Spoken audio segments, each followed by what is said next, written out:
மின் பாதுகாப்பு, electrical safety. எந்த ஒரு மின் வேலையையும் தொடங்குவதற்கு முன் முதலில் மெயின் சுவிட்சை ஆஃப் பண்ணி வைக்க வேண்டும். அதற்கு உடனடியாக கிட்கேட் ஃபியூஸை எடுத்துவிட்டு பாதுகாப்பான இடத்தில் வைக்க வேண்டும். கிட்கேட் ஃபியூஸ் உடைந்திருந்தாலோ அல்லது எரிந்திருந்தாலோ அதை உடனே மாற்ற வேண்டும். உடைந்த அல்லது எரிந்த கிட்கேட் ஃபியூஸுக்கு முதலில் கவனம் கொடுக்க வேண்டும். இல்லையெனில் ஷார்ட் சர்க்யூட் ஏற்பட வாய்ப்பு அதிகம். உடைந்த கிட்கேட் ஃபியூஸை நேரடியாக கையால் தொடக்கூடாது. மின் கம்பிகளுடன் பணிபுரியும் போது கையுறைகளை அணியுங்கள்.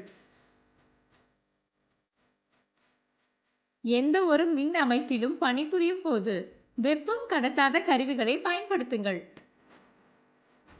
ஏதேனும் மின் சாதனத்தின் வெளிப்புற உறை எங்காவது சேதமடைந்திருந்தால் எந்த பணியையும் தொடங்குவதற்கு முன் அதை மாற்றவும். மின் கம்பியின் காப்புறை விடுபட்டிருந்தாலோ அல்லது எரிந்திருந்தாலோ அதை உடனடியாக மாற்றவும்.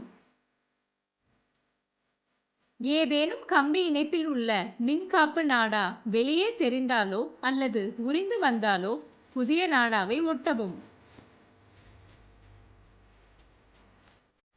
மின்காப்பு தரம் குறைந்த அல்லது உடைந்த பாகங்களை கொண்ட உபகரணங்களை பயன்படுத்த வேண்டாம்.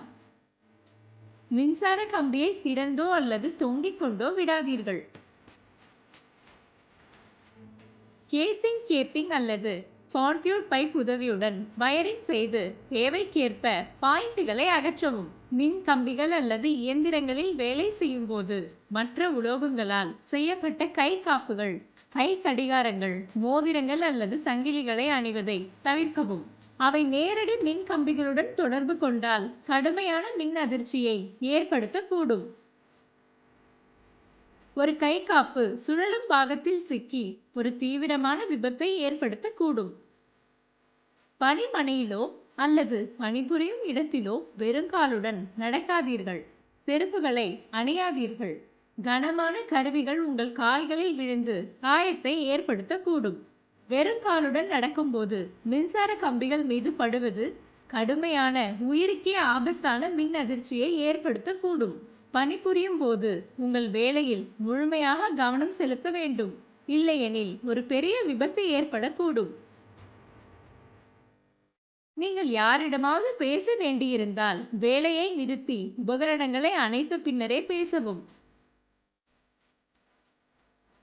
உங்களுக்கு தொலைபேசி அழைப்பு வந்தாலோ அல்லது அழைக்க வேண்டியிருந்தாலோ வேலையை முழுமையாக நிறுத்திய பின்னரே அழைப்பை மேற்கொள்ளவும் அல்லது பதிலளிக்கவும்.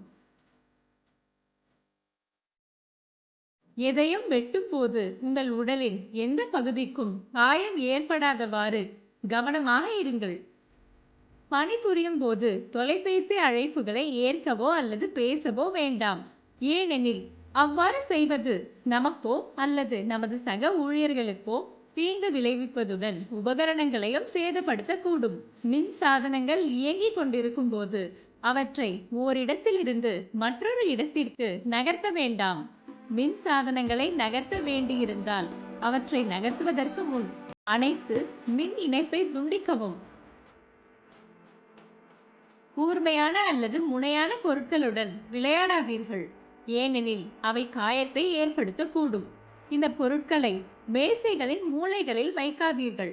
ஏனெனில் அவை கீழே விழுந்து மற்றவர்களுக்கு சேதமடையலாம் அல்லது காயத்தை ஏற்படுத்தலாம். ஏணியை பயன்படுத்தும் போது அதை தனியாக பயன்படுத்த வேண்டாம். எப்போதும் ஒரு கூட்டாளியின் உதவியுடன் வேலை செய்யுங்கள். ஏணியை முற்றிலும் நேராக வைக்க வேண்டாம்.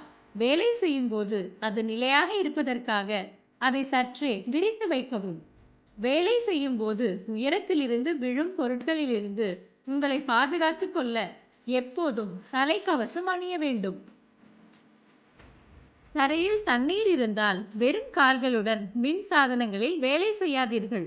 எப்போதும் பாதுகாப்பு காலணிகள் மற்றும் வெப்பம் கடத்தாத கையுறைகளை அணியுங்கள். திறந்த நிலையில் உள்ள எந்த கம்பியையும் உங்கள் கைகளால் வளைக்காதீர்கள். முதலில் ஒரு சோதனை கருவியின் உதவியுடன் அதை சோதித்துவிட்டு அதன் பிறகு தொடவும். எப்போதும் கையுறைகளை அணியுங்கள். கம்பியை வளைக்க காம்பினேஷன் பிளையர்ஸை பயன்படுத்துங்கள். மின் அமைப்புகளில் வேலை செய்யும் போது சரியான அளவுள்ள ஆடைகளை அணியுங்கள். மிகவும் இறுக்கமான அல்லது மிகவும் தளர்வான ஆடைகளை அணியாதீர்கள். வேலையை தொடங்குவதற்கு முன் வேலையின் தன்மை மற்றும் தேவைக்கு ஏற்ப கருவிகளையும் பொருட்களையும் எப்போதும் தயாராக வைத்திருங்கள். இது வேலையை சரியாகவும் குறித்த நேரத்திலும் செய்து முடிக்க உதவுகிறது.